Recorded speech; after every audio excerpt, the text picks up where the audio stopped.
All right, let's do it live on a Football Friday edition of the program. Browns and Niners on Sunday. Merely Bo, great Z. How you living, buddy? Oh, great. Just It's great. just sunshine Ready? and roses out there. It is. Listen. The land of milk and honey. This was one of those ones at the beginning of the year where you circled it and you said, boy, you're going to know how good you are when that team comes to town.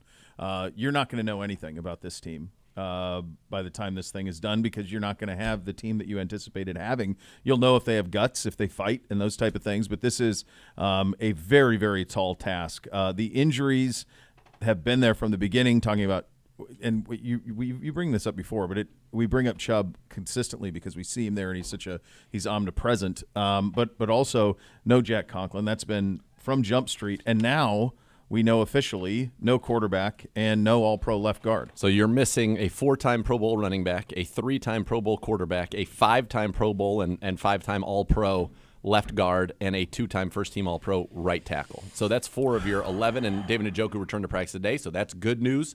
But you're without 4 of your top 11, including your battery. It was Deshaun Watson and Nick Chubb, and now it's P.J. Walker and Jerome Ford. And so this is not your team that you expected to be. The Niners are healthy. We'll see about Dre Greenlaw, but other than that, they're pretty darn healthy. They're the best team in the NFL. You can still beat them. Everybody in the NFL is beatable. Imagine if they were coming in here without Purdy, McCaffrey, Kittle, Fred Warner, Debo. That's right. Yeah, or Trent Williams. No Trent Williams. Yeah, no Trent Williams. No Purdy. No McCaffrey. Yeah, and we were playing Sam Darnold and Jordan Mason would be their running back. Yeah, it's tough, but you don't get any points for that. Look, you still have an elite defense. You still have a very good special teams unit, and you've got a guy in P.J. Walker who's 4-3 as a starter, who has had a very good week of practice. And I just got a chance to talk to him, actually. Impressive guy. He's excited. There's a lot at play here, and I don't know. I didn't put this together until I was actually thinking about it last night, and then I looked it up, and I was like, oh, yeah, that is true. Matt Rule was fired after the Carolina Panthers played the 49ers last year. Okay. The very next week, Steve Wilkes becomes the interim head coach. Mm-hmm. He names P.J. Walker the starter. So P.J. Walker becomes a starter prior to getting injured because of Steve Wilkes. Steve Wilkes is now the defensive coordinator of the San Francisco 49ers. So he has that history, and I talked with PJ about it. He said he knows what I like to do. He knows my strengths and my weaknesses, and I know what he likes to do as a defense coordinator. And the fact that we're now the guy who believed in me and gave me the biggest starting opportunity of my entire career is who I'm going to be going against in that chess match is a very exciting thing to him. So it's on that level, it's interesting. I think that adds a little more intrigue to it, but this is a tough task anyway. I will say this, Browns fans, if you want to take anything away from this that is a potential, we'll call it silver lining, in the fact that you know that Deshaun Watson's not playing now. Las Vegas still believes Deshaun Watson is worth a lot. This was a 3 and now 10. And now it's gone up a full touchdown more. So is it 10? Is that what it was? So yes. It's been creeping up all week long, 10. And now officially 10. When we did Guess the Lines on the Wednesday, was that? Yeah, I was out. On Wednesday. Yeah. It was 6.5. Yeah. So it was 3 Sunday to 6.5 to now officially. What that means is Vegas is putting him, honest to goodness, on par with a Lamar Jackson. Lamar Jackson had about a touchdown move for him and Tyler Huntley, who was a Pro Bowler. Right. So, who's a Pro Bowler? Not every team can have a backup quarterback that's a Pro Bowler. Pro Bowler. It's true. I mean, it's the Niners in the old days. There will be somebody that will. Steve Bono not walking through that door. No. Elvis Gerbach's not walking through that door. And they were never even Pro Bowlers. No. Like Huntley. No, they were not. No. Look, it just sucks. It just sucks the reality of this spot, because this was one that you were very excited to see. If this was going to be a team that was going to be a Super Bowl caliber type of team, you believe that the talent was there, this was one you pointed towards and said, it's a marquee home game. We're wearing the white hats, which that sucks. By the way, don't be somebody who, if this doesn't go well, and by the way, it's not supposed to, as if it's the uniform's fault. Not the uniform's that drives fault. me nuts. Absolutely ridiculous. It's got nothing to do with that. Nothing. Bad luck around the from an injury standpoint. I mean, I will say what the hell with Bitonio? I mean, so we have this news from Stefanski that he got a scope, but that just happened in the last half hour. So my guess is that was something that was bothering him.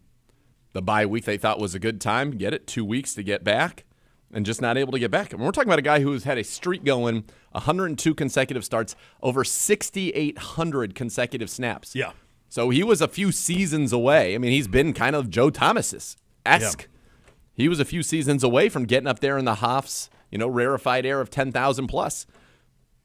For him to miss a game is a big deal. It means he cannot play, period. And so the recovery and the swelling, obviously, from this minor procedure has not come down in time for him to be able to play. Joe Bitonio's guy doesn't have to practice to play. He can play. So it's tough, but I think that in many ways, given everything that's going on, you're going out there hoping that you can steal one, hoping that this is your defense can carry you. They can do what Pittsburgh did to you, where you force them into turnovers that lead directly to points, and somehow you win a game that people would say you shouldn't have won. Because I think it's clear this is an NFC game, that you've got 12 after this with a big AFC stretch coming up. Starting with Indianapolis, that's an important game for you. You've got then 2, I think, out. You've got Seattle, then the Cardinals, and then you're going to have Baltimore and Pittsburgh. And I think there's a big portion of this where we need to get right for this final 12-game stretch. This is going to be a tough one under any circumstances, but we need to be right for that final 12-game stretch. And for the Browns, that's what they're trying to do. I'm just pissed off that these are happening at home. We've had 2 of these. So, you out there listening, you get 8 of these a year, sometimes 9, right? Yep. And the idea that last time out, you find out at 10:30 you're not going to have your quarterback for a divisional game against Baltimore that you're keyed up to playing. Yep. And now all of a sudden in what is, if you looked at the schedule, the marquee home game other than the divisional rivals, now you're going into it and you don't have your quarterback again. It's a tough pill to swallow for the fan base, and that's what absolutely sucks. It really sucks. I feel for them. Yes. I feel for those of you who had the tickets and all of it, because there's no good way to shine this. No, we're doing our best, but I mean there isn't. This is you think of the other teams that are double-digit dogs this week, and there's several of them. The Giants against Miami. Denver last night. You're welcome. You're welcome. That's right. Buffalo. Thank you, Harrison Butker. From 50 plus. Thank you, actually, Sean Payton, for that timeout that made no sense. That allowed for it. God Harrison. bless Yeah. Andy Reid and all of it. Scores are scores. You take them. Better to be good. And then what is it? I think Buffalo's another big one. They're like 11-ish or something like that. So just imagine, for example, the Giants beating Miami, right? Without Dan Dimes and all of that. Sure. It's very, very tough road to hoe. Yeah, it is tough. But you know what? Let's go out there and let's go out there and let's do it. That's what I say. Yeah, you're gonna need Brock Purdy giving you the ball.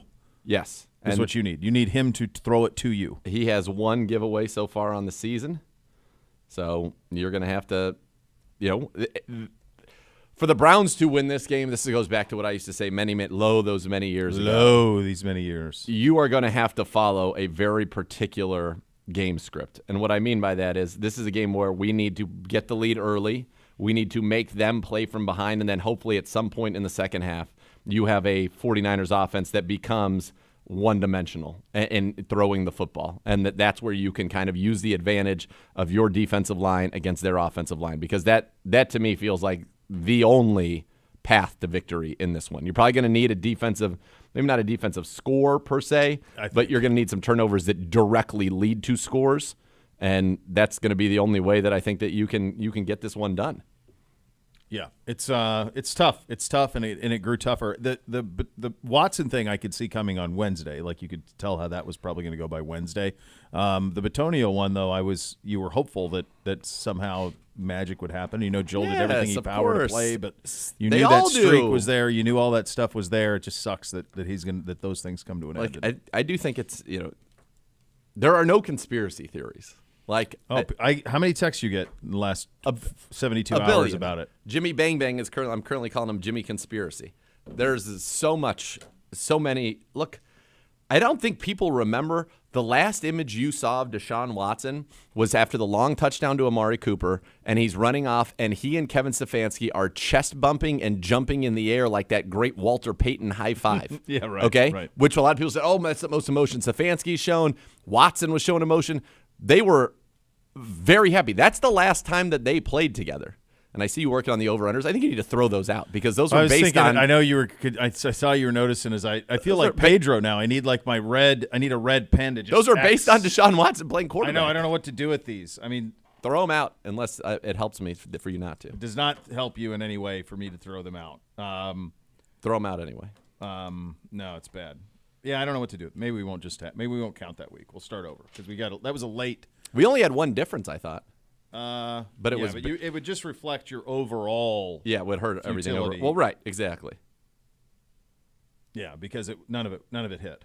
So you would have been 0 for 5 on that one. So we'll skip it. We'll throw it out because they were based the on a different game. Right. Well, I guess if you're looking for a positive, a silver lining, at least you know what you're going to get on Sunday, as opposed to last Sunday. And you know what? I talked with PJ Walker about that, and he said that's a big deal for a quarterback to know that you're playing when you go to sleep the night before a game. That's a big deal. Yes, and I'm sure he would say the same. You got a guy who started. You got a guy who has played good football in his career. Is it ideal? No. Are there conspiracies? No. Do we hope Deshaun Watson feels like he is able to throw a football soon? Obviously. But it's really kind of just that This simple. wouldn't even be that bad. This wouldn't be if we as beat tough. the Steelers, it would be fine. Of course. And also if this game is in San Francisco. Wouldn't be as that big. wouldn't be as tough to deal with. But it just sucks that the last two, these are 2 home games. I just think, though, look, it's still the NFL. Mm-hmm. There are teams that are double-digit underdogs that do win. I'll go back to the Arizona Cardinals against the Dallas Cowboys. They were double-digit underdogs and beat them outright. It happens, and we still have, I think, an elite defense. We do have an elite defense. If you still want something question. to tune in for to find out, really what's up, their offense against our defense. Yeah. That is still as marquee a matchup. We are healthy on the defensive side. That's the thing. All of our injuries have been concentrated on the offensive side of the football. We're totally healthy on the defensive side. Yeah. It's just on the offensive side, we're not. And you go back, Nick Chubb, week 2, that Steelers game that's going to haunt us. Week 2 has been, I think next year we ask for a week 2 bye because I agree. in consecutive years Yeah. we have done things that hadn't happened in multiple decades and thousands of games in the NFL. So to do it once, obviously, is a very, very small. Yeah. But to try to do that twice in a row is infinitesimally small, and we've done it. So I'm out on week 2. We're done with it. No more playing in week 2. Yeah, we want a week 2 bye. I also think we've got to do some sort of a movement to get this. It breaks the heart to look at Nick Chubb every day. This is as if you dated like a Sports Illustrated swimsuit model, and then she dumped you, and then you had to stare at her on the cover of it every day. Or you lived in Times Square and she was on on the billboard. And you're yeah. Boy, this worked out well. I mean, this is it just sucks. I don't know. I take a victory lap just for going on the date. Well, yeah, but I can't do that with Nick Chubb. What do you want me to do? I guess I knew it. I guess I knew him when. If he's healthy, you feel different. You go, well, you can do that. We can run it 5 yards every time he totes it. That's where you sit. You mentioned the Thursday nighter last night. We will get into that. Also, the Broncos are just saying, hey, you want our players, even if you don't want to trade for them, you can have them. We're going to cut them. They're all available. We'll hear from Coach. We'll hear from PJ as well. It is the Scores. A special guest will help us with the Scores today. Oh, baby. The legendary Pedro is here. He will join Not us. Pedro.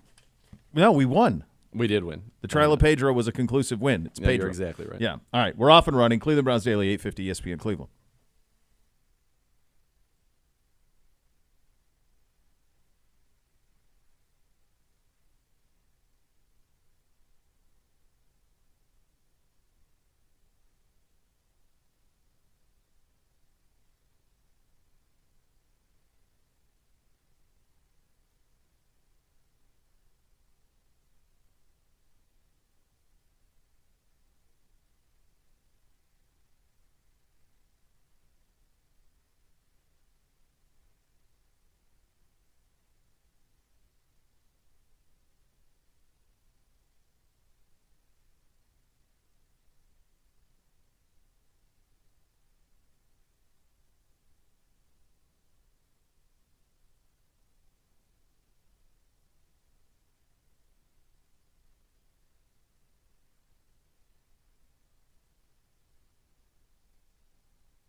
Directly to the podium, starting quarterback P.J. Walker. So, what do you think of your opportunity this weekend? It's another one, You're down. go out there and take care of business, handle business with the guys, and go out there and play for the guys around me.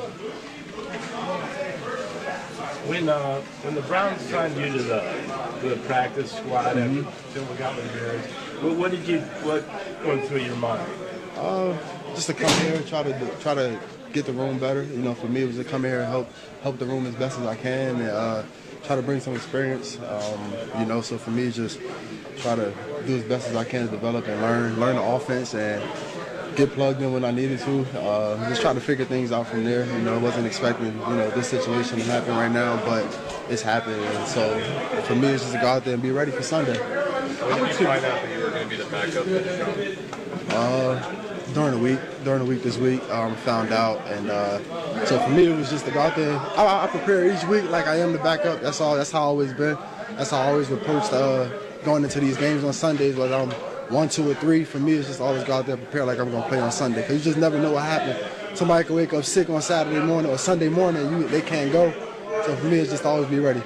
How much did the starts last year help prepare you and give you confidence for the game like this? Oh yeah, last year was huge.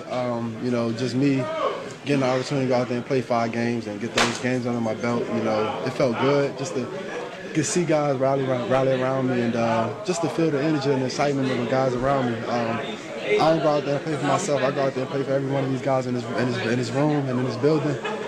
That's all that matters at the end of the day. Taking care of business on Sunday and going out there and playing as a team.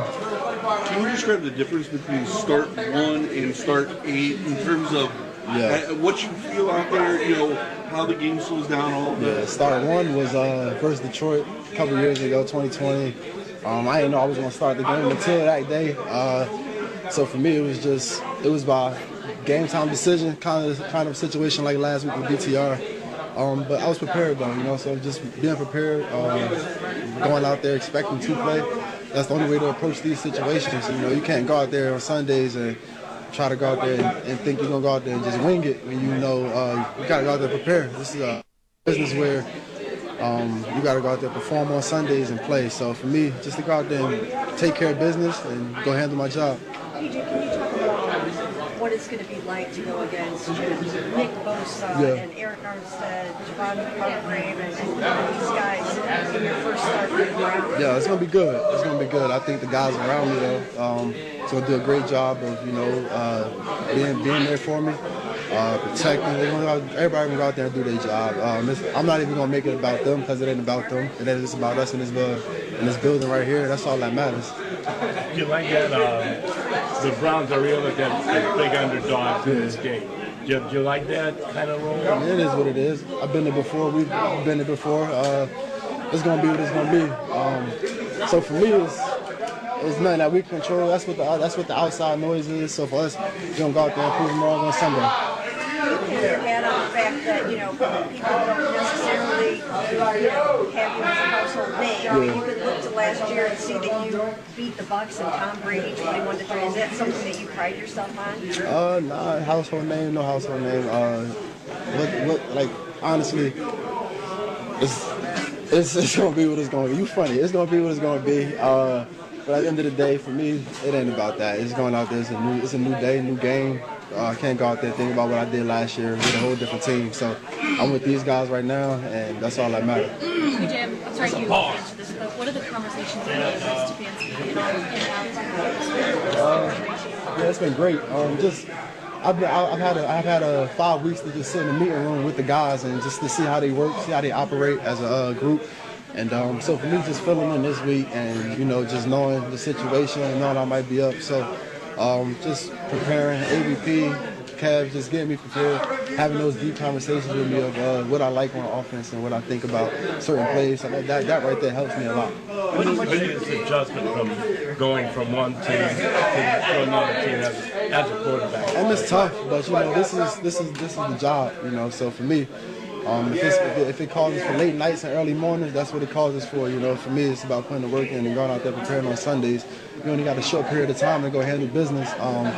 This is a 6 month thing, so you can not sleep for these 6 months and get some rest when it's over. I know you played a little bit late in that game last year, but preparing for this defense 2 years in a row, how much did that help? That experience last year help you preparing this year for their defense? Yeah, last year was just like you said, I got in there and finished the game, but it was a different situation. We was down, so for me, it's just go out there, play fast, knowing what they like to do, and just being sharp, being sharp.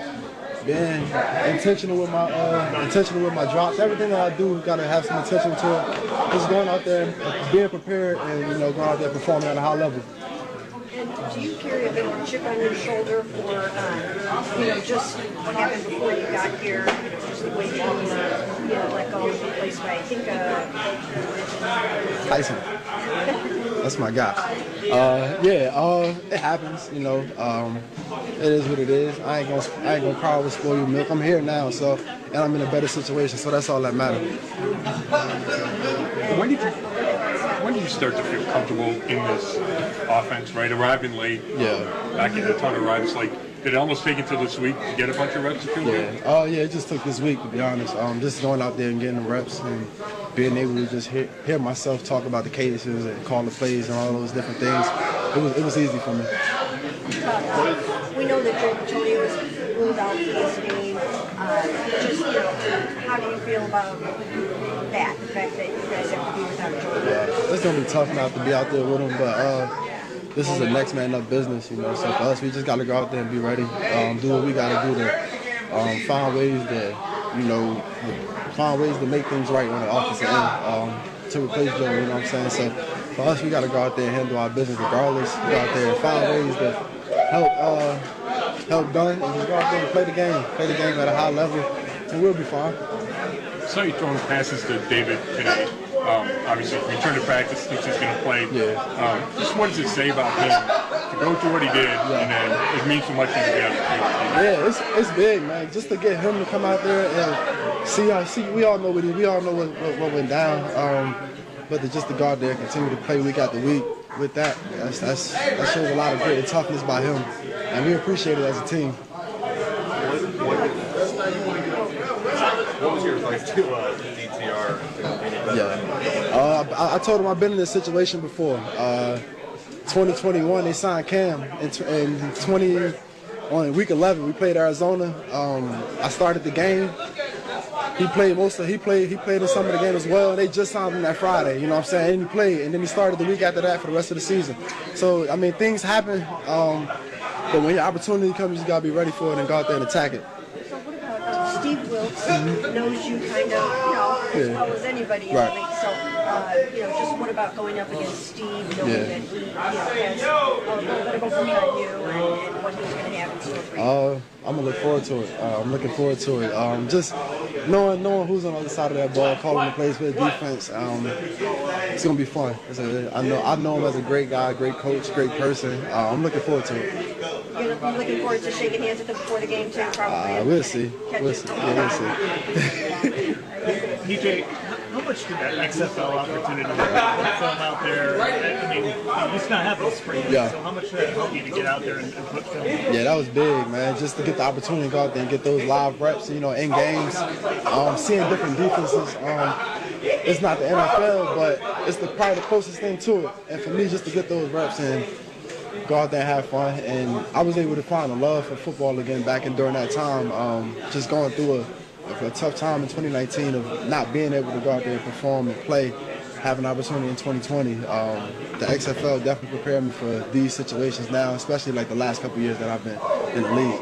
How great is it to have an Amari Cooper when you're heading into the game? That was great, man. Just to know he's a guy that's gonna go out there and get open. I think we got a great group of receivers, to be honest. We got a great group of guys. They all gonna go get open, and they all gonna make plays.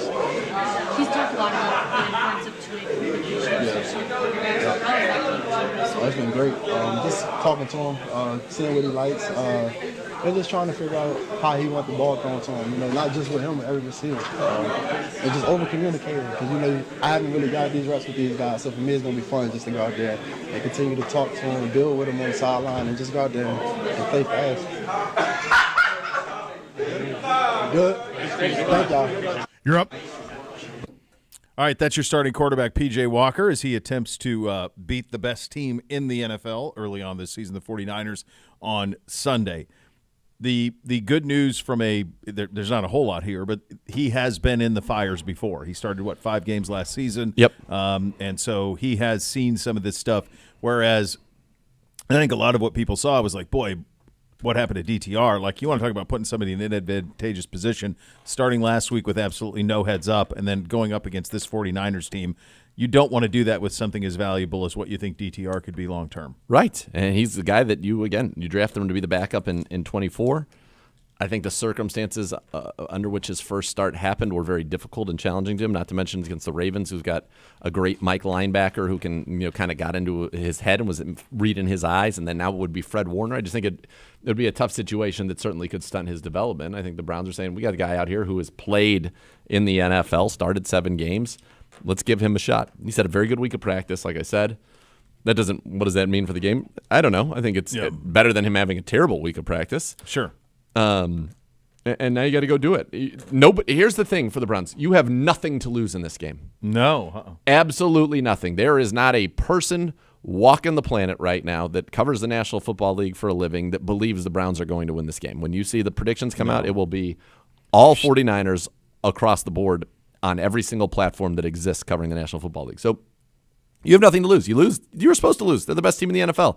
But this could cause maybe the Niners, it's human nature, maybe they relax a little bit. This is not a division game for them. It is the Cleveland Browns that they're playing, an AFC North team. Yeah. Now Kyle Shanahan, he has history here, so perhaps that will keep them a little bit motivated. But I think he made his point 31-3 back in 2019. I don't know how much that lingers. 2014 was a long time ago, but maybe this ends up becoming a little bit of a trap for them.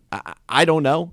But again, the Browns have nothing to lose. There shouldn't be any pressure on the Browns. All the pressure is on the 49ers to just keep doing what they've done. And for the Browns, it's, can we play spoiler here? And by the way, you somehow get out there and you still have superstars on defense. And your defense suffocates the Niners and all of a sudden stymies them. Jim Schwartz has had success against them in the past. You steal this game, you're right where you need to be. Yep. So it's still there for you. Is it a tall task? Yes. Is it a difficult task? Absolutely. But the U.S. beat Russia in hockey. Miracle on ice. The Soviet Union, actually. Soviet Union, that's right. Yeah. The entire USSR. Soviets. That's right. All of them. All of them. Elk and Elk Serious Injuries. Call 1-800-ELK Ohio for a free case review. Elk and Elk's proud partner of your Cleveland Browns. We're doing reaction to last night coming up next. We'll get your over-unders as well. You're listening to Cleveland Browns Daily on 850 ESPN Cleveland.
The Browns, avocados from Purdue and Meyer want you to enter the ultimate football sweepstakes. Your chance to win a 2023 Ford Lightning electric pickup truck, a VIP tour of the Cross Country Mortgage Campus, or a $1,000 Meyer gift card. Visit your local Meyer, clevelandbrowns.com/avocados for more. The Broncos are incompetent as an operation. They cut Frank Clark today, so that's why am I blanking? The guy the Niners have. Randy Gregory traded for him last week. Traded for him, and then they cut Frank Clark, who they just signed this offseason. Sounds like he's going to go back to Kansas City, is the way that's going to go. So he'll just stay in town if he made the trip. It'd be great for him.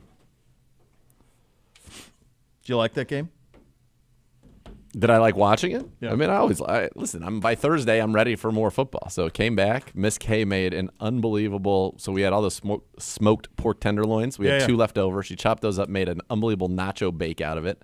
Oh, I like that. Like she cut 2 sheets of nachos and pork and all kinds of goodness, and then she made a homemade from scratch tortilla soup, blistered up tomatoes, onions. I feel like I've had. Didn't she give me her tortilla soup recipe? This is a different one because this one she even blended a tortilla to thicken the soup, which I've never even heard of. I feel like I've had. Maybe. She gave me a recipe. Was it the tortilla soup or was it? I have the beef soup. Yeah. Maybe a pasta fajoule. I definitely have the pasta fajoule, but I thought I had I thought she gave me her tortilla soup recipe. No, she gave you lasagna soup. Lasagna soup recipe. That's the one that she gave me, which is just delightful. Yeah. I actually was. All the kids are up at the Cedar Point because it's fall break. Yeah. So I actually did. I did a homemade chicken noodle last night, minus the noodle, sans noodle, just extra chicken and extra that way. Can I give you my chicken noodle soup secret ingredient? Give it to me.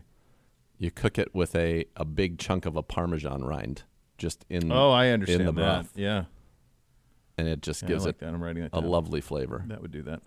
I'm also not afraid to throw a parsnip in that. I'm not afraid to throw parsnip in. You like a parsnip. You like a root vegetable. I'm a big parsnip guy. Yeah. Turnips, not so much. Tastes like dirt. Parsnip, good. Cinnamon. What's the other thing that goes in the beef soup? It's turnips, parsnips. There's one other. Carrot, celery, onion. Yeah. Okay. The other garlic. Tomatoes. The Chiefs aren't all the way there. No, they can't finish. No, they're really bad in the red zone. It feels like it's Kelsey and then a bunch of dudes. Now, it felt like last night somebody in Kansas City told Herbstreit that Rashee Rice is going to be.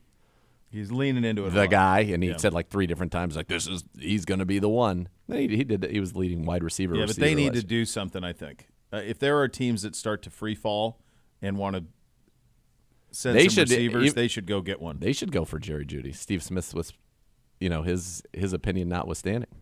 Do we have that? We have the Steve Smith. So this was last night. I was watching live when this happened. This was Steve Smith last night on NFL Network about Jerry Jeudy. A short while ago, Broncos wide receiver Jerry Jeudy was walking by, and Steve called out to him, and he got a different reaction. I called out to him because on my podcast, Cut to It, I just talked about guys that maybe have not showed up in a way or in a manner. And so the word that I've used to describe him in the past was a jag, just a guy. Just a guy. And so when I saw him, he's playing well.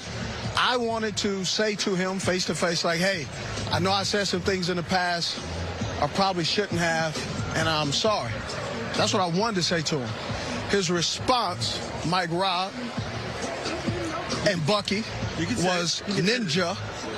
Ninja? Yes, I'm using the word ninja. I'm just using the word ninja. I don't mess with you. And it was a curse word. And so I was like, all right. And then he repeated it. So I'll say it again. I'm sorry that I said you were a jag, just a guy who's an average wide receiver they use a first-round pick on that isn't doing anything. I hope today that you actually show up in a way that you haven't showed up in the last couple of years since they drafted you.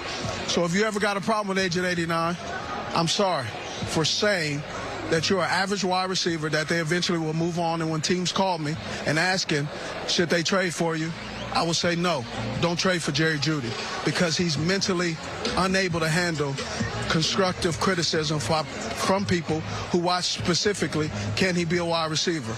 He could be a wide receiver. He's a tier 3. Go back into the studio. I'm done now. Thank you. I don't know that saying somebody's just a guy is necessarily. I don't know if that falls under constructive criticism. Constructive criticism would be like, you need to do this on your releases. You got to come out of your breaks like this. You're tipping your routes. Oh, no. That was very personal. Right. And the notion, you said this in the break, like the notion that you have to accept someone's apology is nonsense. Yeah. You don't have to accept anything. Here's the truth. If some former player had said about Steve Smith when he was a player what was said about Jerry Jeudy, Steve Smith, the player, would have gone and fight him and knocked him out and won the fight. Correct. Yeah. Because he's never lost. Never lost. No. He and in hasn't. fact, So, he wanted to fight him last night. And his second There's no speech that we question. don't have, I don't know if we Yeah, have there's a audio or second not, part where was basically he was proved to himself and his family that how he's grown because he wasn't basically didn't go knock him out. he wanted in to so pat many on the words. back. Yeah. He works for the NFL Network, and he wanted to pat on the back. They didn't go fight Jerry Jeudy. He's like, I don't want to lose my job. I don't want to act a fool. He gets into the race dynamic of it. Yeah. I love Steve Smith. I go back. I think that my favorite NFL show ever was Colleen Wolfe, Steve Smith, Playmaker in the Hoff Thursday nights, and I miss it. It was so good. But I think it's tough. I think you've always had former players as analysts, but I think you have so many former players, and they're all competing, and we live in this like soundbite hot take world where they're trying to say things that are attention getting. Yeah. Right, like Dante Look at Whitner me, saying, and that kind of. When's the last time you heard about a Dante Whitner take? Right, yeah. And my dad maybe, because they're in the Bay Area and he covers the 49ers. But nationally, no. And he says, that Dak stinks and didn't use that word. That was his analysis. But as we were That's talking, not analysis. Joe Schmohawk at the Bark, and that's what they you guy stinks. Right. Tell me why. What is the safety you're seeing? Is he are his eyes not in the right place? Is he inaccurate, or his feet not aligned with his body? All of those. That's good analysis to me. You're trying to say something shocking to garner attention because what you see is the Shannon Sharp playmaker, like Richard Sherman, like what happens if you get to that level and all of a sudden you're making $8 million a year to argue with somebody else at 8 o'clock in the morning. Sure. So that's what they're all trying to do. The other thing that happens is every one of these guys has a podcast. They all have podcasts. Like there's no way that people are listening to all of these podcasts. No. It's a glut. I love of Steve it out Smith. there. I had I no did too. idea I had that he no had a clue. podcast. No clue. No, you wouldn't. I love him. No, it's a wild time. So like they're trying to diversify all of this that's out there for them, and then you're trying to get noticed. And he's somebody who was pretty noticeable as a player, both for the way he played, was excellent, and also for the way he talked and the way he handled his business. So he's trying to get all of that at once, and it's a. I think in this one I know that it comes across like he put Jerry Jeudy in a body bag. By the way, Jerry Jeudy didn't handle this the best way either. He was dancing around and behind. He's also him. the 20-year-old kid here. Sure. Yeah, he is. Browns fans, visit your local Tide Cleaners this October for a chance to win tickets to an upcoming Browns home game. You'll be automatically entered to win with any purchase. We'll hit the over-unders. I'm going to throw them out. I got to throw last week's out. Throw them out. It was all predicated on Watson. Yeah. You would have went 1-4. He went 0-5. But I mean, there's no. That's not. You can't take away my win. Yes, you can. It doesn't. There's nothing. There's not. Nothing was relevant. The only one you got right was the Watson being less than you had Lamar Jackson having more total yards than Watson, and he had it the other way. So there was. If you won the it wasn't sacks, sacks. no, No. After Everybody I said that, I'm like, I never get that one. No. All of those were fails. The only win was Lamar Jackson had more yards than Watson, but Watson didn't play. So we'll do the over-unders coming up next. You're listening to Cleveland Browns Daily on 850 ESPN Cleveland.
Browns fans, Express Beer, presented by Bud Light, brings the same facial authentication technology used in Express access to beer purchases in the stadium.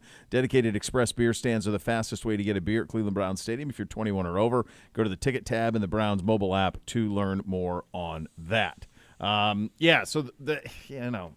Without so many of them were Watson-specific last week in the over-unders.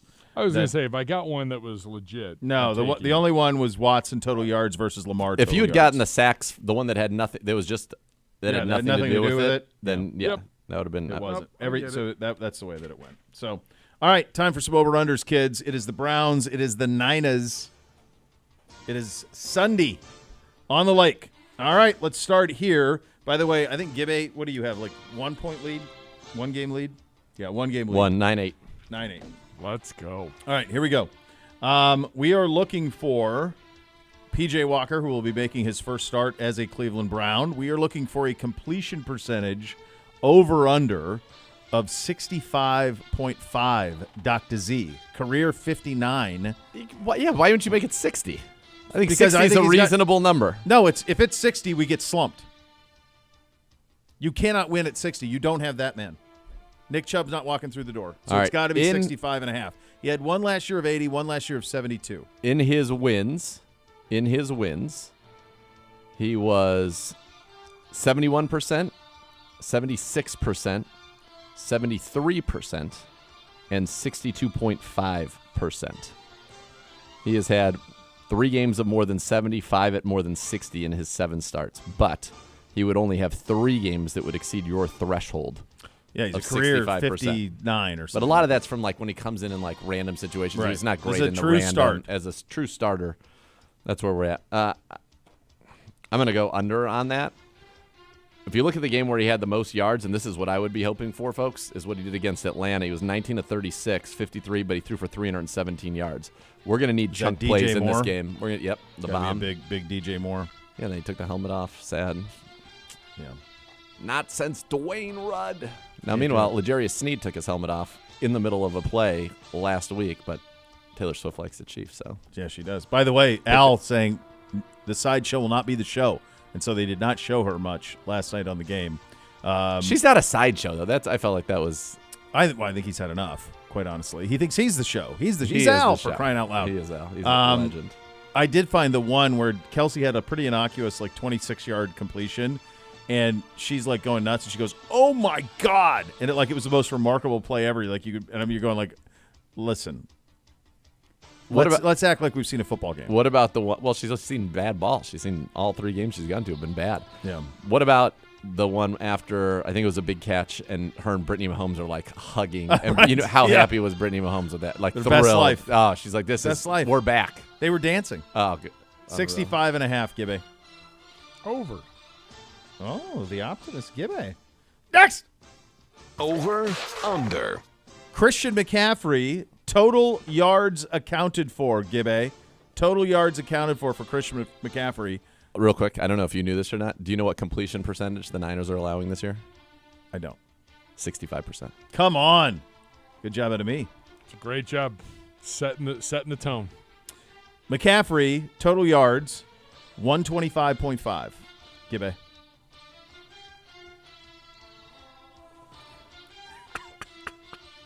A lean from Pedro in the back.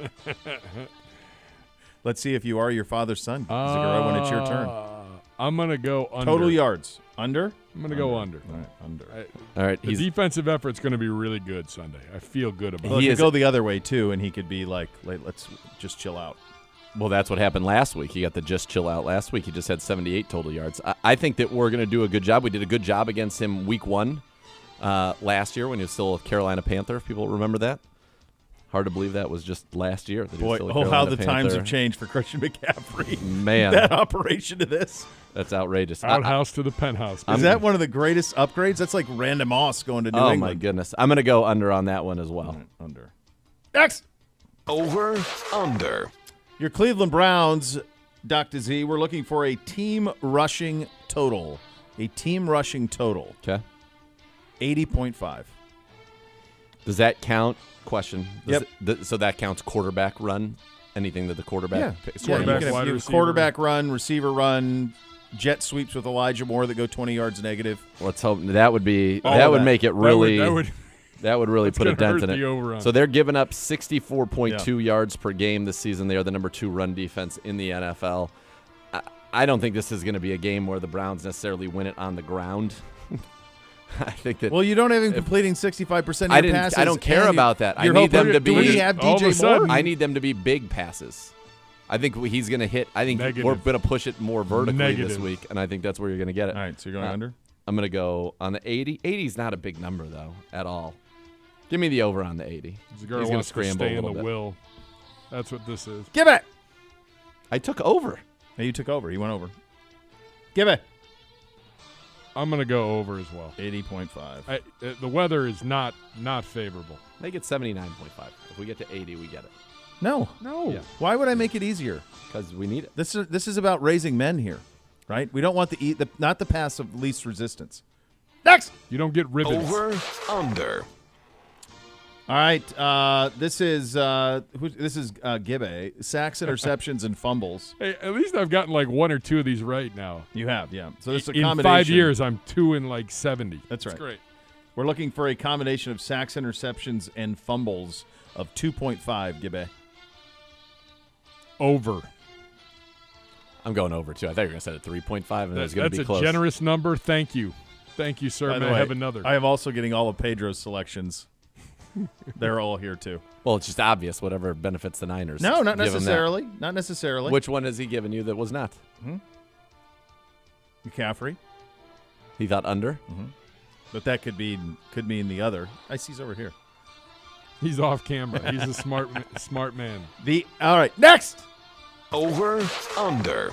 The actual, Dr. Z, we're looking for the actual over-under of 37.5. I think it's down to 36, my friend. I saw it 36.5 on the Bally Bet app. Proud partner of your Cleveland Browns. You're welcome. We're at 30. We're down to 36 now, I believe. But we can go whatever you'd like. Oh man, all the people snatched up the 10 down to 9.5. That 7-point middle was looking too tasty to a certain group of people. Certainly was. They've scored 30 in 8 straight games. I don't think they score 30 against us, but I mean, we're talking about 36. 20 to 17 covers it. Oh yeah, I'll take 20 it to over. 17. You got the over. Okay. I'll take the over. Give it Under. If it's the like, at least to me, at least in games where there's some points, it's more fun than not. Yep. No points. Where were we on Pedro? Where were we on PJ Walker 65.5 completion percentage? Okay. He had over. Okay. Over? I got it. So we got a chance then. Yeah. If he's All right, saying there you that. go. Tito's Handmade Vodka on game day. Pour me in, Coach. Find cocktail recipes for every fan at Tito'sVodka.com. 40% alcohol by volume, namely 80 proof, crafted to be savored responsibly. I thought you added pour me in, Coach. I really just listening to it. That Feels like it was written for me. I'm not going to lie to you. Yeah, it does. And then you didn't. It feels like somebody wrote that just for me to read. All right. Jeremiah Owusu-Koramoah with Z coming up next. The keys as well and scores. Cleveland Browns Daily brought to you by Bally Bet, sports betting partner. Your Cleveland Browns now live in Ohio on 850 ESPN Cleveland.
For nearly a century, the Rumpke family has operated one of the nation's largest waste and recycling companies, providing top-level service for residential and commercial customers. That's Rumpke Waste and Recycling. Visit www.rumpke.com to learn more. And now here's Z with Jeremiah Owusu-Koramoah.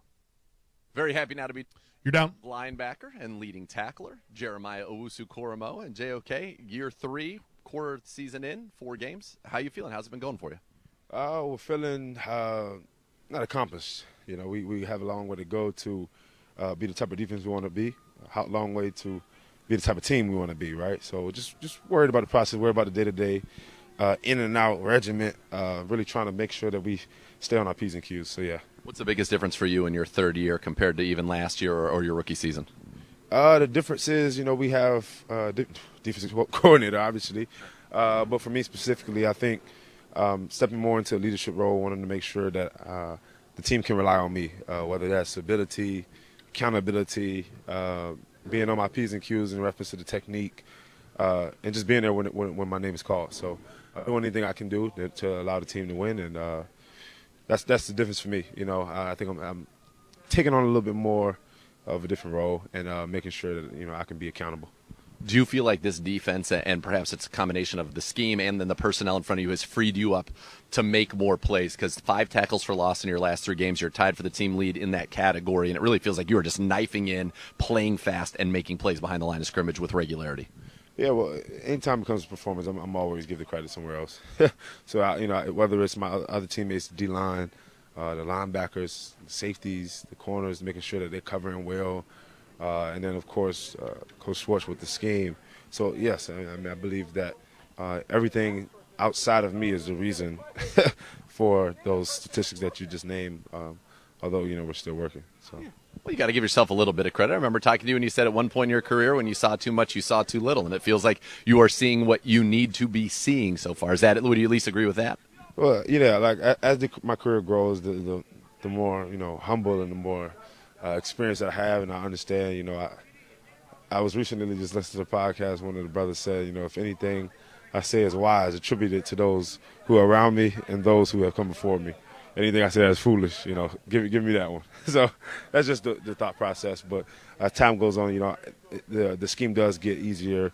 Not even as time goes on, as the intentionality picks up, and as you know, the repetition picks up. You know, yeah. I don't necessarily believe that, you know, with time comes this. You know, I think it's more so the intentionality and the intention that you have for the specific thing you want to move towards that moves that quicker.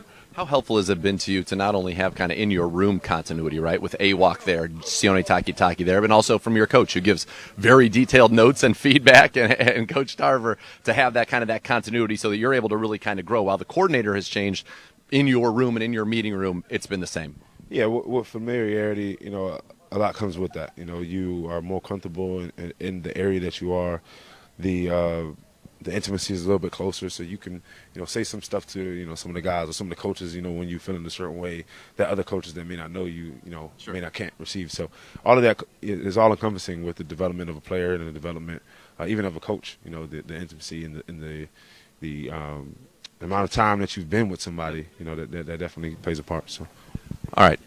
We talked earlier about eyes and discipline. 49ers tried to mess with your eyes more than any team in the league. Motion on about 82% of their plays. They've been able to create a lot of confusion. They've been a very successful offense. When you've watched their tape, what's kind of stood out to you about what they're going to try to do to you? Yeah, what's interesting is that stat right there. You know, they got a lot of eye candy. They're moving. But then when you really sit back and look at the statistics, like I believe it was maybe, 19 or something. It's very, very low amount of numbers out of 107 plays that they have pullers.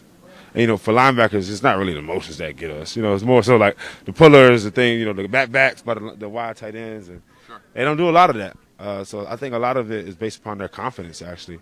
The confidence as a team. You know, they have a good scheme as well. But they do little minor stuff to get you going. But for us, it's just about following the scheme and following the technique that we've been taught. What makes Christian McCaffrey, and even then you get Deebo Samuel in there, a little bit bigger guy, what makes them so difficult to deal with no matter where they're lined up? Yeah, well, first and foremost, you know, I think it's, again, going back to the team, it's the culture that they've built that allows them to thrive inside of that, right? Like, you put those players on another team, they may be just as good, but the confidence and the scheme and the players that are willing to block for them, that plays a big part in it. But those guys are very versatile. They're very blurry on what position they play. You really can't really tell, right? But those guys are versatile, man. They're great athletes, and that's what makes them. Have you noticed when you watch them, it feels, I remember when Kyle was here in 2014, everything looks the same. They can run 8 different things, but they will all look the same initially after the snap. Yeah. They can definitely run the same play from all personnel, but it just looks a little different, slightly. And that's interesting, too. Like, we really don't, at least I haven't, in my time, I haven't seen a lot of that. But I think it's an interesting scheme and how they do that. And Coach Schwartz has seen it a good bit. He's been expressing that to us very highly. So just listening to him, getting behind him, and let him lead the boat. So, what's it been like with Coach Schwartz here? Seems like just such a natural leader, and really has kind of empowered you guys to play as you play. Yeah. So I'm actually writing a book between the similarities between war and military, and the football and the NFL, whether it's the system, whether it's the contracts, the players, just the whole entire thing, right? And Coach Schwartz gives me a lot of pointers. Like, he doesn't even know it, but like a lot of the stuff he does as a leader and as like a one that is the exemplar for us. He's a great example of a lieutenant or somebody that is going out, a real warrior spirit in those personnel. That's the thing. That's one of the most important things that you find with leaders is the leaders that know the personnel, that have a sense of emotional intelligence. Those people are the people that really excel in their field, and he does that well. When did you decide you were going to write a book? Oh, this was probably in the off season, early in the off season. I heard all the hype about this Art of War thing. I had just finished it, and I just read it. I was like, took a plane ride. It was like 3 hours too. Like, it wasn't long at all. The book's not big. I thought it was a big book, but it was definitely opened my eyes, and I was kind of thinking about football every time I came across pointers. So yeah. So we'll be able to talk about JOK the linebacker, JOK the author, JOK the humanitarian, world leader. I like all of that. Yeah. Are you still, by the way, you guys still playing that crazy game where you had to look this way, not look that way? Knocking guys' heads off. Are you still number one? Come on. You ask anybody, they know. No, I know. That's why I would ask the question. 30. They know. Yeah, I ain't going to give the respect of your peers. You see what I'm saying? Yeah. The man that lifts himself up, maybe the man that, they have to validate me at the end of the day. We're living in a society that, if you say you're the king when nobody listens to you, you're not the king at all. So exactly. It takes some social, acceptance. So when you go across the guys, just ask them, they'll tell you. I'm going to check back on this and then confirm to you that, yes, in fact, they hold you in the high regard they should. JOK, pleasure talking with you. Great watching you play out there, and best of luck against the Niners on Sunday. Appreciate it. You're up. JOK with a little Tywin Lannister there. No true king declares, I am the king. That's right. It was a little like Thronesian. I did like that. He's writing a book. Yeah. That's pretty heavy stuff, man. That is heavy. He's got to be great. Well, that AWOC's got to be great. Like, this game is built for them. It's AWOC, JOK, Delpit, Thornhill, Rodney McLeod. Those 5, because I think we're going to play a lot of our 3 safety look against this team. It makes sense to be able to match up with the guys that are not positionless but are multi-position players and use Check, Kittle, Debo, and then obviously our guys on the outside. But I think that second level, and it's going to be a combination of linebackers and safeties, I think has to have a very, very good game for the Browns defense. Historically, Jim Schwartz defenses have had success against Kyle, or yes. as much as anybody has. Yep. And so there is a roadmap there. And while it is a bummer, man, what's happened on the offensive side with the injuries, defensively you are still getting the heavyweight fight that you thought you were going to get. Right, and that's what I said. There's still plenty to tune in for, and I do think that there is a path for the Browns to victory, and it's going to take a dominant defensive performance. We've held 2 teams, and in the case of the Tennessee Titans, we held a team that scored 27 the week before and then 27 the week after. We held them to 3 here at Cleveland Browns Stadium. So this is a team that scores 30 all the time. So you hope, obviously, that this is a game that you can go. Now, Kyle Shanahan has faced, this is from NinersNation.com. Is that reputable? NinersNation.com? Could be. The guy who spends a lot of time on the internet, so he hasn't sort of sussed it out. But Kyle Shanahan is 1-8 in 9 matchups against Jim Schwartz-led defenses. He scored over 20 points just once. So maybe that is something that will be that'll be good for the Cleveland Browns. We would certainly have to hope so. As the Falcons offensive coordinator, it looks like it's reputable. I'm on the site now. Yeah. So we'll see. We'll see. We'll see if they can cook up that magic again. Back in 2016, when Kyle was the OC for Atlanta, and they were cooking with gas, averaging 33.9 points per game through the first 9. In Game 10, they faced the Eagles with Jim Schwartz as the defensive coordinator. Philadelphia held Atlanta to 15 points, the only time they didn't score 23 that season. There you go. So there you go. Yeah, that is the strength versus. Yeah, that's it. It's in the old days you could just say is it verified, but now you can't. Yeah, that's can't right. necessarily get all of that the way that you would have liked to. All right, coming up next, the keys to victory from Dr. Z. Your forecast for Sunday as well, and of course the scores. You're listening to Cleveland Browns Daily on 850 ESPN Cleveland.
Dog Pound Milk Bone is created the ultimate collector's item for you. It's guaranteed your dog's going to love it, too. Stop by the team shop, Cleveland Browns Stadium, Saturday, beginning at 10 a.m. Grab your limited edition Browns-branded Milk Bone box. Browns legend Josh Cribbs will be signing autographs from 1 to 2. SJ and the Puppies are going to be there from 2 to 3. For more information, check out the Browns Facebook events page. You'll find it there. Inventory is limited. Make sure you make plans now to secure this exclusive box of treats for your pup Saturday from the official pet treat partner of your Cleveland Browns. And here it is. It's a beaut. It's a beaut, Clark. There's SJ, Chomps, and the treats. Looks like you got a flavor snack, long-lasting chews, gravy bones. You got a little marrow in there, marrow snacks. Oh, I love a little marrow. Dip yeah, gotta treats, have it. and Brushing Shoes Dental Treats. So that's where you're at. You like Amaro when you go to a nice steak place when they ask you if you want the bone marrow? Yeah, we love a little marrow. On the side? Sure. Bone marrow? That's He likes it. He's a big marrow guy. Of course he is. Yeah. Indulgent. The first time Miss K ever saw it was at Urban Farmer, which was downtown. Okay. I don't know that it's around anymore. I think it's now defunct. But they had a big one where they bring out the long one and you could scoop it out with a little spoon, put it on some bread. That's what he did with when I make the beef soup, everybody gets a little marrow buddy. Oh, that's and right. I gave it to him, and he scooped his out of the soup and then smashed it on some bread and devoured it. I think the first time I had it is it the Camelback Resort in Scottsdale has a BLT steakhouse in it. Sure. That was the first time I had it on a Fiesta Bowl trip. It's meat butter. It is, yeah. It was also like you wonder, people ask, as a quick aside, people ask like how the Bulls have survived through all of this. It's because of the way that they treat the media and the presidents and the people that go on those trips. And the they teams. enjoy going. Yeah. So like when you would go as a member covering Ohio State or Florida to the Fiesta Bowl, they put you up at the Camelback, which is a JW Marriott resort. They put you up there, and then all of it is on the house. All the food is on the house. If you go to BLT, you got to pay for that. But everything else, breakfast, lunch, and dinner on the house. They'd set up an arcade in one of the conference centers. So they had like an arcade, beer, chips, all of it. The hotel room, every room at the Camelback is like an adobe. It's its own home, basically, Yeah, is hut. what it is. It's a hut, yeah. Sure. A villa. And then also free golf. You had free golf. And free golf. And free golf. And people go, boy, why do the Bulls survive? Because everybody loves the Bulls. Who I goes wanna to go. the Bulls? It's the best time ever. That sounds a little different than the way that the Combine conducts its business. Slightly different. Maybe if the Combine goes out west, then maybe we can Maybe live a that's little what bit. we'll do, They put yeah. us up at Pelican Hill. Yeah. Live our best life. All right. Give me your keys, Dr. Z. Look, it's pretty simple. First of all, when you've got the ball, you cannot turn the ball over. We cannot give away possessions. That's something we have not had a clean game yet. We're going to need to have a clean game in this one. As the Browns, we all know, the numbers, they're very good when Kevin Stefanski has been the coach. I think 12-2 when they have not turned the football over. That's going to be very, very important here. And then the keys, I think, are going to be game flow specific, right? You got to get out to a lead. You've got to try with your either defense on early downs or with the score into the second half, make this 49ers team be one-dimensional. This is a game that's going to require incredible discipline. They run motion on 82% of their plays. That is the most in the NFL. They've caused, due to their motion, they have caused more blown coverages than any team in the NFL. We have got to be about our business. We've got to have our eyes in the right place. Do not take the eye candy. Disciplined. We're going to need some game-changing plays on defense. I think we're going to need a game-changing play potentially on special teams. And then P.J. Walker, go out there and ball out, but take care of the footballs. It's okay. Every drive needs to end with a kick. With our defense playing the way that it is okay to not necessarily have drives, that end in touchdowns or points. You want them to. Those are the best kind of kicks, but we cannot have drives end in turnovers. If we can punt it away. I mean, you go back to week 2, I think if we just knelt, and punted in that fourth quarter against the Steelers, probably win that game, which is insane to say out loud, but I believe it's true. They had negative 7 yards of offense in the fourth quarter and came from behind, never defying gravity. Painful to this day, sir. But that's the key. Clean on offense. You got to hit some explosives. I don't think we're going to just matriculate the ball down the field. I think we're going to have chunk plays on offense. Yeah, we need to attack. We need to attack whoever is on the field, whether it's Isaiah Oliver or Ambry Thomas. That's the scouting report. Those are the two guys you got to attack in the pass game. And if Anthony Brown, if they're going to trot him out, he just joined the team last week, I would certainly go after him as well. You're going to have chunk plays, clean on offense, and then defensively you've got to be sound and get them in situations where we can utilize our ability to get to the quarterback to hit and disrupt Brock Purdy. Let me ask you a question. Have you allowed or even thought about the idea, and I know you've done games with the 49ers before, but that you are going to be calling a game of your childhood team on the field? Like, go back to Little Z. Yeah. Cruising around, what'd I do? The neighborhood. What'd I do? Right. Probably nothing. Nothing wrong. Fantastic child. Yeah, imagine going to like 11-year-old you and being like, yeah, you're going to be in a booth calling a Niners game. That's pretty cool. That's badass. I'm pretty excited. I'm very excited Have you thought about it all this week? No, not in that regard. Yeah, because you're doing your job, you're prepping and all of that. But do me a favor. Yeah. Sunday, 10 minutes before kick, and everybody here knows where your heart is, but look down and just be like, wow, that's all right, man. Oh, yeah. It'll be cool. It's really cool. I think if it was in in the Bay Area, and like you Old have Joe Candlestick. Montana out there in pregame, and Jerry Rice and all those guys. Steve that I Young, grew up, of course, no, be down no, there. Not very good. Not young. Not very good. Didn't deliver. 14-2 in Sad. '92. Don't even win the Super Bowl. Come on, what are we doing? Fail. One Super Bowl. Come on. And he had to recruit Deion Sanders, Ken Norton Jr., all those guys. Yeah. You needed them? No. Yeah. Joe Montana, legend. There's That's only the guy one right there. Yeah. Your Friday forecast presented by Carrier. Carrier, tuner to the experts. Temps in the mid-50s, 60% chance of showers. Build a dome. Build a dome. Let's do it. Love it. By the way, if I was on the sideline pregame and Steve Young tried to throw me a pass, I'd be like, yeah. Nope. Let it go right to the ground. But if Joe Montana threw me a pass, oh, baby, I'm catching that You're bad catching boy. that. And I don't think I'm throwing it back. I'm just What would taking you that rather ball. do, catch a pass from Joe or throw a pass to Jerry? Catch a pass from Joe. Even as a noted slinger that you were in your flag football days? I mean, is he going to run a route for me? You saw him run a route. I guarantee you he's fit enough to run a route. Oh, he's definitely fit enough. Well, if he wants to run a route, then for sure. It feels like that's then I would that's do the that. one, right? Yeah. That would be the one. OBM, the preferred copier provider and document services for the Cleveland Browns. They can tackle any size office. Call 216-485-2000 or visit ohiobusinessmachines.com. The scores coming up next. Oh, baby. Oh, mama. The heater continues. Cleveland Browns Daily brought to you by Bally Bet, sports betting partner, your Cleveland Browns, now live in Ohio on 850 ESPN Cleveland.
Pet Supplies Plus giving you a chance to win tickets to home games all season while providing the best deals for your pet at over 75 plus stores in Ohio.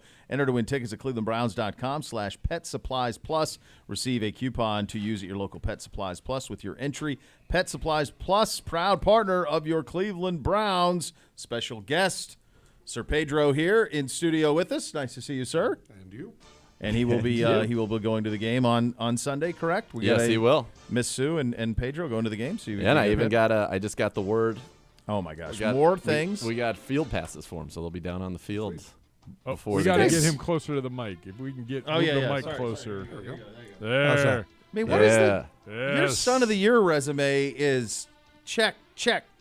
I understand there's a prime rib coming as well, which is usually reserved for Christmas. When we leave here, we're going and we're picking it up. I had to put a special order in. Of course you did. It's not prime rib season. No. So they're like, "You want what?" I was like, "Yeah." So they went out and got a brown spotted. I want at least a 10-pounder.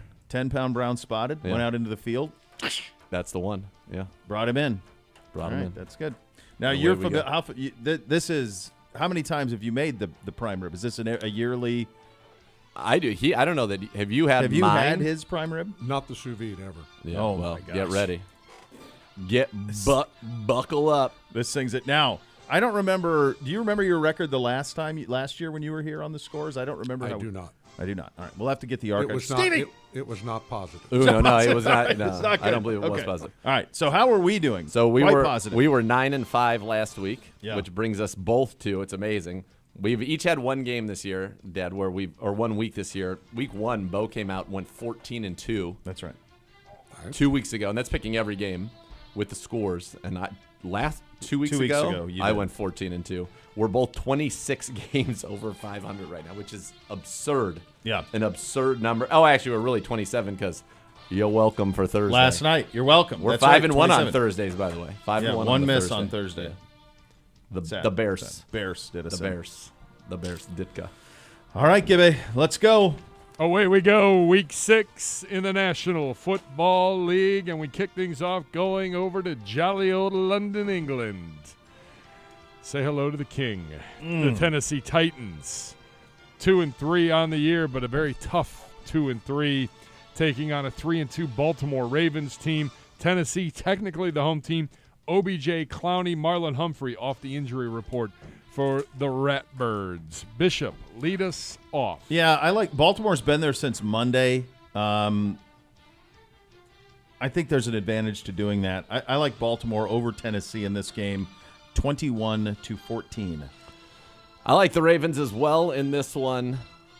And yes, they've been there a while, but then they've got sickness running through the team. Oh my gosh! So it's been you never know what's going on over there. London. I got the Ravens winning this one, 24.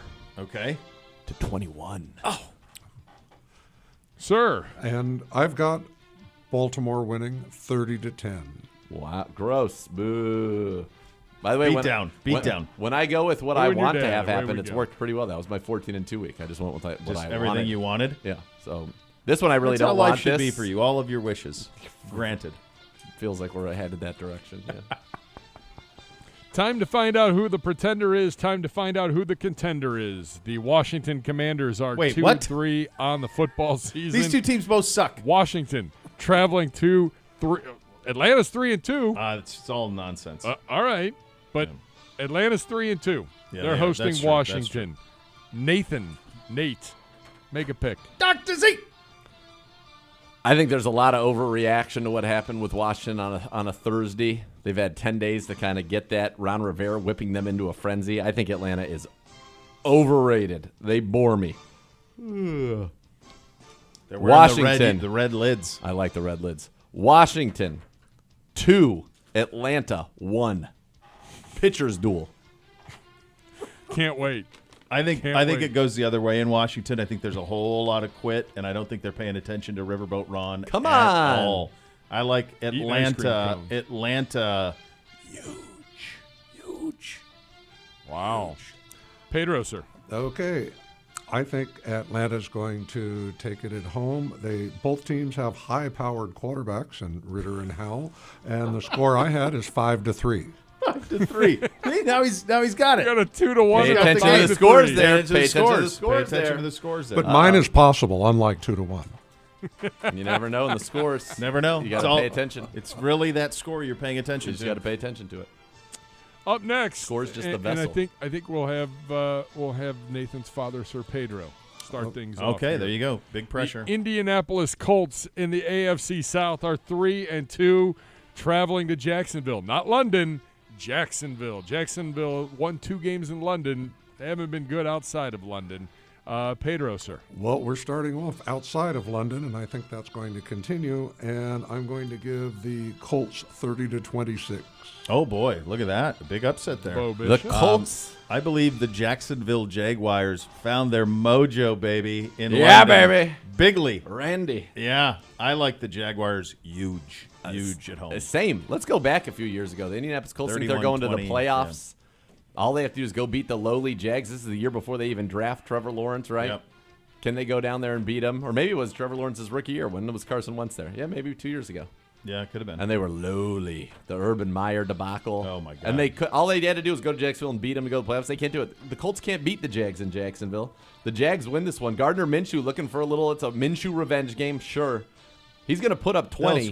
They'll score you. But the Jags are going to score 40. Away we go to the NFC Norris Division and the Minnesota Vikings, 1-4, traveling to Chicago. A candidate for the inmate game of the week. Both teams 1-4 on this football season.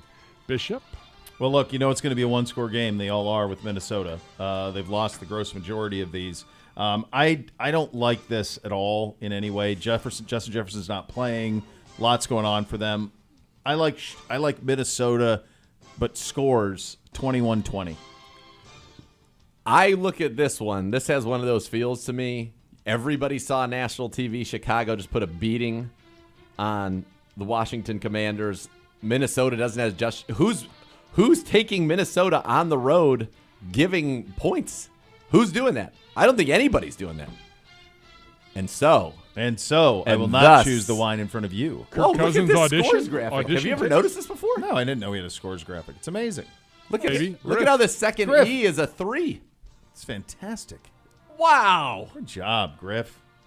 I think, therefore, the Vikings get it done 4-0. Oh, baby. Pedro, sir. I actually don't think either team is going to win, but since I have to pick a score, I'm going to go 2-0 Minnesota. 2-0 Minnesota. All right, so Pedro's with me on that. He's with you on that one. Yep, sure. Stranded 9 on the base paths that day. Yeah. Away we go. We've got to 3 differences already in 4 games. That's unlike us. I don't like that. We'll be safe. He's safe. All right. There's not a lot of great games on Sunday. This one probably will be one of the better ones. The Seattle Seahawks coming west and visiting the Cincinnati Bengals. Some trash talk earlier this week about Jamar Chase. Well, Metcalf kind of went at him out of nowhere. Out of nowhere and said he spoke on behalf of his corner. So he's going to lock him up. That was a great idea. Coming off of the AFC Player of the Week award for what Well, so far, trash talk and Jamar Chase have not worked out well. That's true. That's true. The Bengals are 2-3. The Seattle Seahawks are 3-1 coming off of the bye week. Nathaniel. Seattle coming off a bye. 2 weeks to prepare, but Yep. Burrow's back. He's back, baby. Burrow is back. And so I think the Bengals, they're going to get it done. They're going to be cruising up 9 with about Don't 90 do it. seconds on the clock. And then all of a sudden, oh, no. Is that? who? Is Don't that tell Geno me. Smith It's and not DK Geno. Metcalf Oh, for a no. meaningless backdoor touchdown? It sure is. Bengals 28, Seahawks 26. Pedro, sir. I have Seattle 27-20 because even if Burrows is back, Cincinnati's defense is going to have issues. Ooh, that would be I like terrifying. that. If That I'm would a be. Bengals fan right now, they're going to have issues. Yeah. I'd be nervous. I like that. I really wish you wouldn't have done that. Bengals by 4. Bengals by 4. It's tight. I don't like that we're opposite on so many. Me neither. Well, I'm going. Good news, I got a nice cushion. Although last time I thought it was going to be all bad, it was all good. All baby. good, baby. I'd like to be on the same page, though. I don't know how the Dolphins ended up with the schedule that they got. Oh, I know why. Their quarterback went down last year, and their season went down the toilet. So clearly they get to play all the garbage teams. Last week, the Giants. This week, a visit from the winless Carolina Panthers. No Miles Sanders for the Carolina Panthers. Good Lord. No Von Bell, no Xavier Sanders. Both safeties out. What could go wrong? Pedro. You're up here. I'm going to say that Miami cannot score 70 points again because they don't get to play Denver again. So I'm going to say that it is 69-7. Miami. Oh, baby. Baby. I like that a lot. love it. What would be the number here on the scores that would make you think about this? Because I don't think you're going to do the thing where you're going to, you did do the right thing, correct? 21.5. Okay, that's what I was going to say. It has to be so big. I just don't understand how Carolina is going to get to 17. And then I don't know how Miami doesn't get to like 56 or 42. Yeah. Like, I mean, they just got the Lions hung it on them. they're terrible defensively. Like, there's just not a score. I'm not overthinking it. Miami is bonkers good. They're ridiculously quick. Here's the danger. 77-3. This one's 93% public. That is the biggest. Sometimes the public wins. It's the biggest public. I understand it, but it's like, how? What's the roadmap other than Tua gets hurt? Let's see what There's ours no is. other roadmap. We're at 80-20. I mean, Yeah, that I was is gonna the say. big. That is a. There's a lot of exposure in Vegas. You feel like this is one maybe to get a whistle, maybe a field goal. I'm not going to change it. I'm going with Miami, Slumptown, USA, population Panthers. But man, that is dangerous. a terrifying number. 92%. That's a terrifying number. Similar to the Washington-Atlanta game, another game that maybe is worth looking at right now, it would be New Orleans.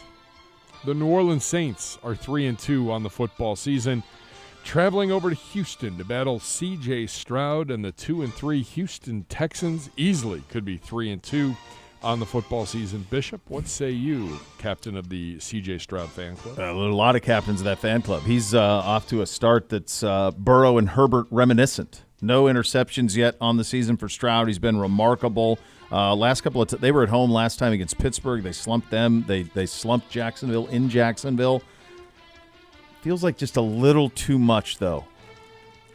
New Orleans by 3. Same. I actually never underestimate DeMeco Ryans. I've got Houston 30-21. He's your guy, right? He was, with the Niners. He was He's a defensive coordinator. Yeah. that. I love their trajectory is nice. Houston? Yeah. Oh, yeah. Yeah. You Very like much it. so. Yeah. They play hard. They do. They do. And that kid is good. He is. New Orleans is a solid team. I think there's nothing sexy about them, but they're solid. And they're going to get Olave going. Yeah. We sure about that? Yeah. Yeah, it's too good. Yeah, it's too good. Well, I mean, you actually have to throw the ball to him. Didn't they just win last week? They won 30-0. Yeah, we're acting like they played just the got Patriots. Come on. Who is it? I think they've lost to Tampa Bay. Tampa. The one that made everybody go sideways on them is, didn't they struggle with Carolina? Yeah, but they won. They won, but it was ugly. It was on a Thursday night. And then didn't they blow the game to the Green Bay? They blew the game to Green Bay. Yep. Yeah. But then Carr's been in or game. out. Didn't Atlanta blow a game to Green Bay? I don't know. Green Bay sucks. No, Atlanta won that one. They won that one? Yep. They blew it and then unblew it? Yep. You said it, man. Hey-o. Jim Nance, Tony Romo, Tracy Wolfson. You always CBS hates him. All right, let me ask you a question. Hates him right now. You always have the inside line into who's calling games and all of this because of your head honcho-ness. That's right. Why is this the case? Have you I gotten don't any understand. explanation? Because the beginning it was, okay, first 4 weeks are locked in, which doesn't make any sense. But first 4 weeks were locked in. You're going to go to these games. That's it. Why would they send them to this game unless Nance requested this game to just go to Vegas? What? There's no point in them doing this game. I think that I don't know who has the doubleheader this week. They should be doing Lions Buccaneers. That's a better game. That got flexed. Right, so that should be a better crew, or they should have flexed Seahawks Bengals, and they should be doing that.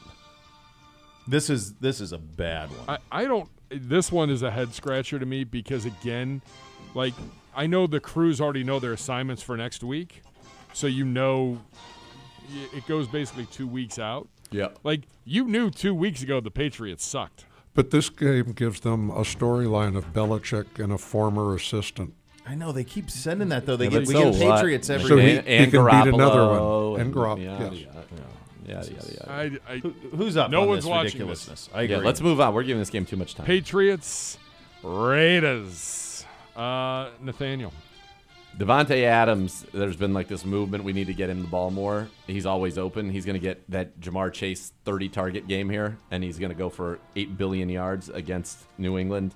New England is terrible. They're terrible. I will not back them. I refuse. Vegas, 1,000. Patriots, -74. Same. Vegas, huge. Pedro. I'm actually going Belichick whomping yet another former assistant. Oh my gosh. He doesn't whomp anybody anymore. 20-17. This isn't. There's no. It's over. Tom Brady's not playing quarterback. Willie McGee's He not gets walking it. around. There's no whomping. Anytime you get a Willie McGee No stick. reference, No you stick. win. Yeah. All right, to the NFC West we go, gentlemen. The Los Angeles Rams are 2-3 on the football season. 0-2 at home, though. They welcome in the 1-4 Arizona Cardinals. Pedro, lead us off. Arizona could very easily be have 3 wins instead of 1. And I'm going to take them 28-27 over the Rams. An outright winner. Outright winner. I'm not quite that chesty about Arizona, but this does feel a lot like Josh Dobbs at the back door in a Rams 3 minutes and 30 seconds 27-21-ish situation. This is a game that I would want no part of. I don't gross, have any kind of a feel for what actually will be the outcome. The Rams, I think, are definitely the better team. You know, Arizona's be without their running back, Connor. Connor's out. He's Yep. out. The Rams get Cooper Kupp back. I don't like this game at all. I'm gonna hope that maybe it ends right on the number. Rams 28, Cards 20. I don't like that one at all. I don't like either that way. You and of I it. are 2 points off on that. Me just inside the number. Me just inside it, and you outside it. I don't know. like that. All right. I don't like that game. I don't like many of these games, to be honest. No. Another one in the afternoon, the New York Football Jets. Thanks to Aaron Rodgers, who's not playing, with another big late afternoon game. They play host to the Philadelphia Eagles. Jalen Carter with an ankle injury in practice. Looks like he will not play this week. Darius Slay also expected to miss the game for the Eagles, visiting the Jets. Bishop. They're not all the way right, but eventually it's going to happen, and I'm going to say it's going to be here. Philly 28, Jets 17. Nate. Yeah, I'm gonna go same with you on this one. Again, this is a game that I don't like either. I've been pretty good with the Jets and figuring out when they're gonna actually get inside the number. I think it's too big of a task for them. Philly, even without Carter, still dominant up front. They have so many guys there. I want to say one thing. You mentioned Aaron Rodgers. I thought McAfee saying, about the report that came out that he's paying, and he's like, look, this company has grown 100x, and I'm rewarding everybody that's helped it. I thought was awesome, and I think what he was doing to try to normalize that, and all those guys that work on that show, I have a lot of money, and he's done it from day one. I think it's awesome. So shout out Pat McAfee. The only pushback that I would see is then I saw a bunch of people who are in various different forms of this business saying, well, everybody's time should be paid for, and that's you're not all Aaron Rodgers, right? No. So there's that side. Move the needle. Yeah, move it. Okay. And no tush push required in this game. 40-3 Eagles. Like it. Like it. Huge. All right, this one, Bears worth watching. Detroit 4-1, Tampa Bay 3-1, Lions headed south. Nice little. God, I 90 hate this degrees game. in the afternoon, humid, maybe a thunderstorm late day. Tampa Bay playing host to Detroit. Mike Evans a full go, by the way. Yeah. Zagor? I don't like this one either. Hate it. I think that the Lions are very good. I think that the Bucs with Mike Evans healthy and Godwin and Baker are frisky. This feels to me like potentially very late. Oh gosh. And I don't even. I think the Lions win this game. I don't know. This is a stay away for me. But I'm gonna go Lions 98, Bucs Oh, baby. 96. Go ahead, Pedro. Okay, I'm going I had Zagura right. Lions 33, Tampa Bay 20. I'm with you on this one. I think it's a really good game. I think Detroit's just the better team, and I think they get after Bake quite a bit with Hutchinson.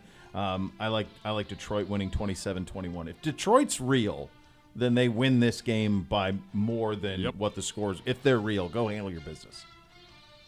Hey, waiting all day for Sunday night, except you're not waiting on this one. The New York Football Giants headed to the land of beer and chicken wings. The Buffalo Bills playing host to the G-Men. No Daniel Jones, Tyrod Taylor. Tyrod Taylor. I didn't getting know he the was start. there. By the way, the G-Men also missing their center and left tackle. And Barkley, Saquon. He was still He's questionable. TBD. He's questionable. Oh, really? Oh, yeah. I'm sure he'll milk it. Sit out. Whatever. Pedro, lead us off here. I'm going to go with a shutout. 40-0 Bills. Beatdown, Slump City. Bills have had a lot of defensive injuries. I hate all these big numbers, but at the same time, like I'm used to them. I watched the 49ers. Jeez, from the top ropes. Sue loved it. Loved it. Don't encourage Top them, ropes. Sue. Don't encourage them. Ropes. I got Bills big. I got Bills big too. Rebounding from the what happened across the pond at home. This feels like another one of those. I bet it's 90-some%. Nobody even is going to give them a chance. Yeah. By the way, it's up to 15, and yeah, it is heavy. 31-10. 31-10 Bills. 31. Oh, you're going to do it, aren't you? 17. Oh, God forbid you. I might go 0 for this week. I don't know. I don't like it. It's not great. We'll get you our score. Coming up next, you're listening to Cleveland Browns Daily on 850 ESPN Cleveland. Hey,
Cleveland Browns Daily live from Buffalo Wild Wings and Menor next Tuesday. That's the 17th, 1 to 3. Reggie Langhorn going to be on there signing autographs 2 to 3. Visit the Cleveland Browns Facebook page to learn more. Sunday on the Cleveland Browns Radio Network, 9 o'clock, Browns Game Day, Ken and Gerard. 11 o'clock, the Browns Kickoff Show, Andy and Tyvis. And then at 1 o'clock, kickoff at Cleveland Browns Stadium, Andrew Siciliano in for Jim Z and Gerard on that as well. Buckeyes are playing Purdue. Cover City is safe. 19.5, safe. Go ahead, Siciliano, by the way, on the call for Ohio State Purdue, and then we'll drive over. Come again? Yeah. Who's got? He's doing. Oh, that's right. Yes. Oh my God, I got to download that. That's good that you brought that up because your Buckeye game tomorrow will be on 90. the Peacock. Can't watch it on regular. No, impossible. Got to download it. All right. Niners, Browns. Are you going to let him do it? I don't think he can go first. Sure. I don't know. Do we want? Let's get his take. He's a 49er. We can get his take. Right. He just said it. All right. Go ahead. Let me ask you this. Let me ask you this, sir. Yes. If the Niners played the Browns in the Super Bowl, who would you root for? The Niners. Deplorable. The man would get a ring. Your one and only son would get a ring. He's gone. That's just. You have to earn the ring. He's got to earn the ring. But the kid would earn it. He's right here. He's in the. So you got the Niners. Are you going Niners? I am. Yeah, I figured you but probably I Be kind. do We're have some without a odd lot of things. people I here. think Purdy's going to throw his first pick of the year. All right. I think McCaffrey's going to score in his 15th consecutive game. Yep. And I think Kittle's going to wear, and I actually like the elf shirt. Okay. I thought you were going another way. We have the I know- FCC that I we have know to, you did. We have to listen. We follow FCC rules here on the program. And the Niners' weakness is the right side of their offensive line in pass blocking. Oh, Miles. And it's the guard particularly, but Burford and McKivitz is not particularly great at right tackle. All right. So that's going to be get the ball out quick for Purdy. All right. But the Browns are going to hold them under 30. I think at 27-13. 27-13. I also think there will be one defensive touchdown. I don't know on which team, but I think there will be one in the game. For the kid in there, shock the world, Browns. Let's go. 13-10. Shock the world. Next level's next. We're back on Monday. Cleveland Browns Daily, 850 ESPN Cleveland.